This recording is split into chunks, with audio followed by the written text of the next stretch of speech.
Bienvenue sur Chaka Concept pour une nouvelle vidéo journalière. Aujourd'hui, je réponds à la question: faut-il peser ses aliments?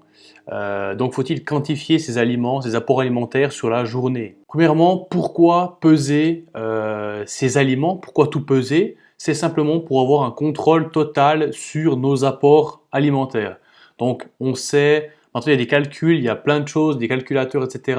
pour calculer les calories que vous devez potentiellement manger par jour pour être en bonne santé, pour atteindre vos objectifs surtout.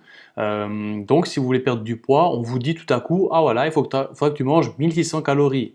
Donc pour atteindre ces 1600 calories, vous avez deux options. La première, c'est de la faire au petit bonheur la chance, au hasard, se dire: bon, bah, je vais manger et puis on verra bien. Donc, ça veut dire que voilà, je mange un peu sainement et est-ce que je gagne ou je perds du poids? J'en sais rien. Combien de calories je mange? J'en sais rien.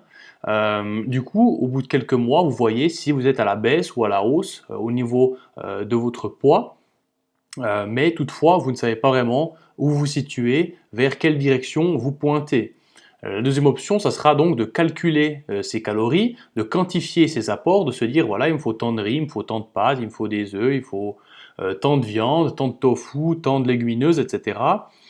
Pour atteindre ces potentiels, j'en sais rien, 1600 calories par jour. Et à partir de là, ben, vous aurez quelque chose de fixe, c'est-à-dire que vous savez que votre apport sera fixe, sera défini. Et par rapport à ça, vous voyez, si en 2-3 semaines, votre poids stagne, vous savez qu'il faudra descendre un peu plus bas. Donc vous saurez sur quoi tabler pour diminuer ces calories. Donc vous allez vous dire: voilà, je baisse de 300 ou 400 calories pour créer un déficit. Et par rapport à ça, ben, moins 300-400 calories, vous saurez qu'il faut diminuer, je ne sais pas, vous diminuez un peu les huiles que vous consommez et vous diminuez peut-être les glucides, enfin c'est le numéro 1, les glucides. Donc peut-être que ça fera 20 grammes de moins de riz à midi, 30 grammes de pâtes en moins le soir, mais vous avez quelque chose de très clair sur lequel agir. Donc c'est quelque chose qui est finalement encourageant, car vous savez qu'en comptant ce nombre de calories, vous allez finalement savoir dans quelle direction vous vous dirigez. Je crois que je connais personne, sauf sous médication ou des choses un peu spéciales, qui, lorsqu'elle mange moins, prend du poids. Donc c'est la preuve que, en théorie et même en pratique, ça marche. Donc le fait de calculer vos calories et de définir un quota, de définir un nombre et ensuite de manger en conséquence va vous amener à vos objectifs. Donc, faut-il compter ou non ces calories? C'est à vous de voir, évidemment. Si aujourd'hui vous êtes en accord avec ce que vous mangez, vous arrivez à vous maintenir de la sorte et atteindre vos objectifs de la sorte, aucun problème. Toutefois, si vous avez des problèmes à perdre du poids, si vous avez des problèmes à vous maintenir ou même des problèmes à prendre du poids, ça arrive également souvent, moi ce que je vous conseille, c'est de mettre en place un plan alimentaire, de créer votre plan alimentaire, de se dire: voilà, il me faut ça, ça, ça et ça. Si je mange ça, je vais aller vers mon objectif. C'est exactement ça. Et au bout de quelques semaines, vous voyez s'il faut l'adapter, si vous devez un peu le modifier, s'il y a des choses que tout à coup: ah, j'adore les bananes, bon, ben, je mets des bananes. Vous pouvez tout modifier au final, tant que vous rentrez dans vos calories, tant que vous rentrez dans vos macronutriments et tant que vous mangez des aliments de qualité. Donc en plus de ces données qui nous sont apportées par l'alimentation, ce que je vous conseille de faire, ça sera de vous peser, je ne sais pas, toutes les semaines, toutes les 2 semaines, à un jour, une heure bien précis, et de le noter dans un tableau. Vous pouvez faire un tableau Excel avec la date, votre poids du jour, éventuellement des remarques sur ce qui s'est passé les jours avant, après, pour avoir peut-être un contexte. Et finalement, prendre quelques mesures, le tour de taille, le tour de cuisse, le tour de poitrine, pour voir dans quel sens vous évoluez. Si vous voyez que votre tour de taille diminue, vous savez que vous allez perdre, enfin, que vous perdez du poids, logiquement.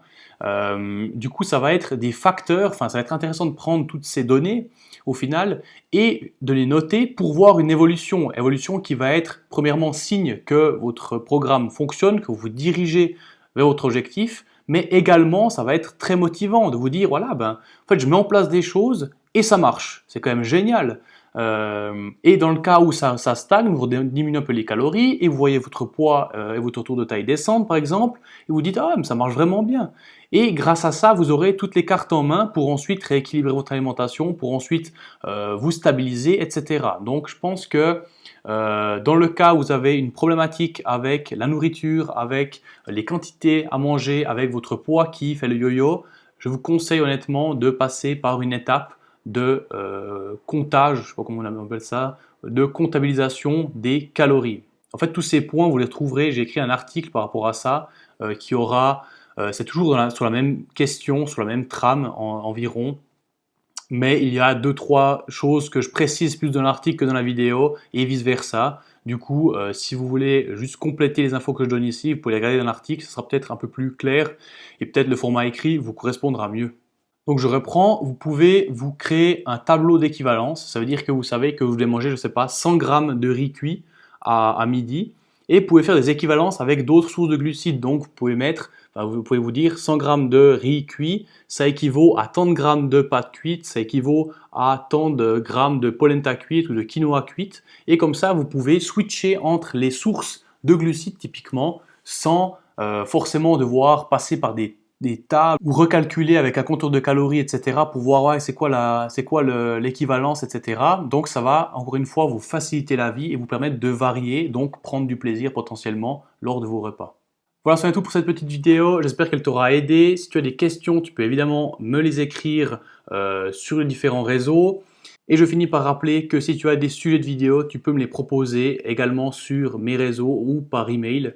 Donc là, n'hésite pas, je me ferai un plaisir de te répondre en vidéo. Voilà pour cette vidéo, on se dit à demain pour une prochaine vidéo journalière. Ciao!